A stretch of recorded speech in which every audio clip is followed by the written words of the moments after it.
இந்த வீடியோவில் complete graph வந்து பார்க்க போகிறோம், எப்படி போடுறதுன்னு. ஓகே, அது பார்க்கறதுக்கு முன்னாடி மைனஸ் இன்ட்டு மைனஸ்னால் ப்ளஸ்ஸு, ப்ளஸ் இன்ட்டு ப்ளஸ்னால் ப்ளஸ்ஸு, மைனஸ் இன்ட்டு ப்ளஸ்ஸுனா மைனஸு.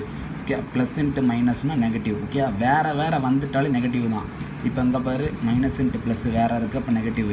இது ரெண்டும் ஒரே மாதிரி இருக்கா, minus into minus plus, plus into plus. Okay, தென் ஃபஸ்ட்டு எக்ஸில் என்னதுலேருந்து இது வரைக்கும் போட்டுக்கணும் பார்த்தீங்கன்னா, மைனஸ் 3லேருந்து 5 வரைக்கும் போட்டுக்கலாம். ஓகே, மைனஸ் 5லேருந்து 5 வரைக்கும் போட்டுக்கலாம், நம்ம இஷ்டம் தான். ஓகே, அடுத்து என்னென்னா இதை ஸ்கொயர் பண்ணணும். ஃபஸ்ட்டு இங்கே என்ன ஈக்குவேஷன் இருக்கோ அதை எழுதணும். ஓகே, இதுதான் அந்த ஈக்குவேஷனை நிற்க வச்சு எழுதணும். X square minus 9x minus 20. First இந்த காலம் மட்டும்தான் இருக்கும். ஓகே, மேலே உள்ள காலம் நம்ம போடணும், இந்த இது எதுவுமே இருக்காது. ஓகே, அந்த நான் கை காமிச்சிருக்கோம்ல, இந்த இது இருக்கும். இந்த -3 -2 -1 0லேருந்து 5 வரைக்கும் நம்ம தான் போடணும்.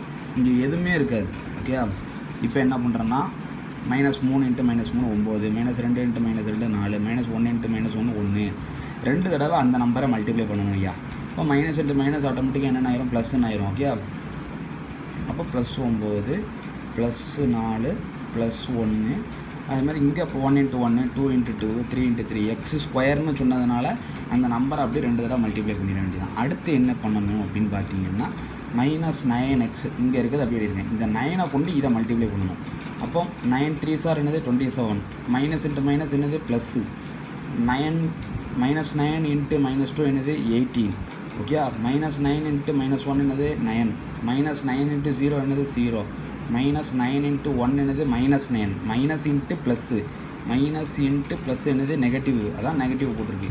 -9 இன்ட்டு என்னது 2, இப்போ என்னது -18, -9 × 3 என்னது -27, -9 × 4 என்னது -36, -9 × 5 என்னது 45, -9 × 6 என்னது -54. அடுத்து 20 கொஸ்டினில் இங்கே கொடுத்துருக்கானா அந்த 20 எல்லா இதுலேயும் போட்டுருணும். இப்போ இது 3த்தையும் சால்வ் பண்ணணும். ஓகே, 47 9 56 எல்லாத்தையும் ஆடு தானே, இதெல்லாம் பிரச்சனையே இருக்காது. இந்த இடத்துல தான் நமக்கு பிரச்சனையே வரும். இது என்ன பண்ணணும் பார்த்தீங்கன்னா, ஃபஸ்ட்டு அடிஷனை பண்ணிடணும். 20யும் 1யும் கூட்டி 9ல் கழிச்சிடணும், 20யும் 4யும் கூட்டி 18லேருந்து கழிச்சிடணும், 20யும் 9யும் கூட்டி 27லேருந்து கழிச்சிடணும், 20யும் 16யும் கூட்டி 36, 36 போச்சுன்னா 0, 20யும் 25யும் கூட்டினா 45, 45லேருந்து கழிச்சா 0, 20யும் 30யும் கூட்டினா 50, 50லேருந்து 20யும் 36யும் கூட்டினா 56, 56லேருந்து 4 போச்சுன்னா 2. ஓகே, அப்போ எப்படி எழுதணும், ஜோடி சேர்த்து எழுதணும்னு பார்த்தீங்கன்னா, -1 56, -2 42, -1 30, 0 20, 1 12, 2 6. ஜோடி சேர்த்து எழுதணும். 3 2 4 0 5 0 6 2. இப்படி தான் ஜோடி சேர்த்து எழுதணும். ஓகே, அந்த ஒரு வீடியோவை லே அவுட்டாக வச்சு கிராஃப் ஃபுல்லாக நான் கண்டினியூவாக வந்து முடிச்சிடுறேன். ஓகே, தென் பார்ப்போம்.